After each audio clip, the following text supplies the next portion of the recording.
All right, this lesson is actually going to be fairly short, but because we're only really doing one thing, let me give you an idea of what it's going to sound like when we're done.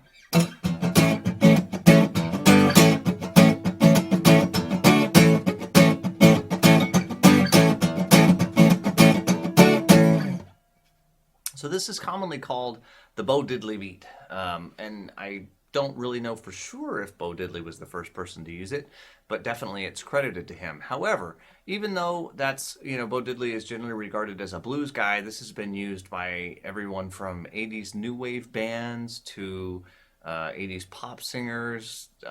It's been used all over the place. New wave, punk, pop. I mean, this beat shows up all over the place. So don't feel like you have to play that sound with it. So the first example, we're just going to run through the actual groove itself. I'm doing it with a bar chord, and specifically because of the fact that I have to control the strings. You'll notice that you have a lot of these notes with X's on them, and those are that kind of scratchy sound. Well, if I'm not playing a bar chord, it's going to be really hard, to go from open to laying my hand flat across all of the strings. So I'm just going to grab an A bar chord, and basically something has to happen on every single strum. So it's 1 E and 2 E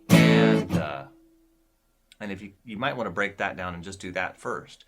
1 E and 2 E and 3 E and 4 E and so it's 1 2 3 1 2 3 1 2 if that helps to count it.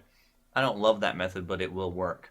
1 E and 2 E and 3 E and 4 E and 1 E and 2 E and 3 E and 4 E and if we go a little bit faster, 1 E and 2 E and 3 E and 4 E and 1 E and 2 E and 3 E. 1 2 3 4.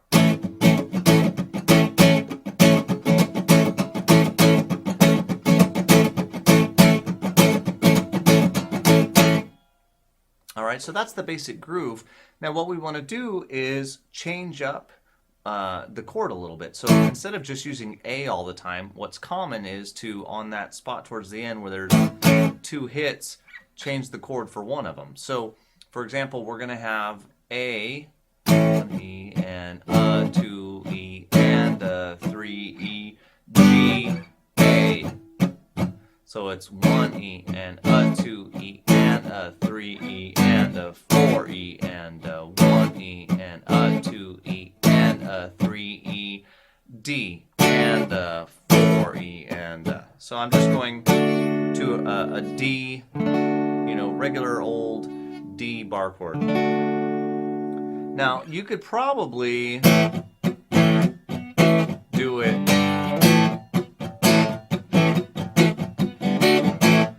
with open chords, but it's definitely a challenge to keep having to mute stuff out.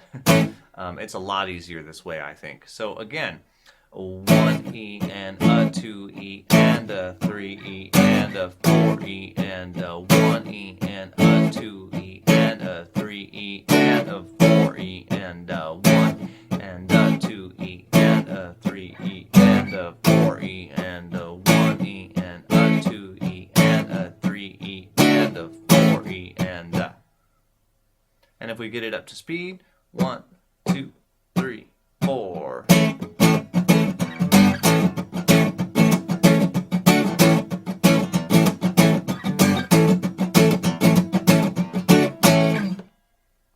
And believe it or not, that's it for this lesson. It's a pretty easy one, and it's pretty short too, but it's very specific.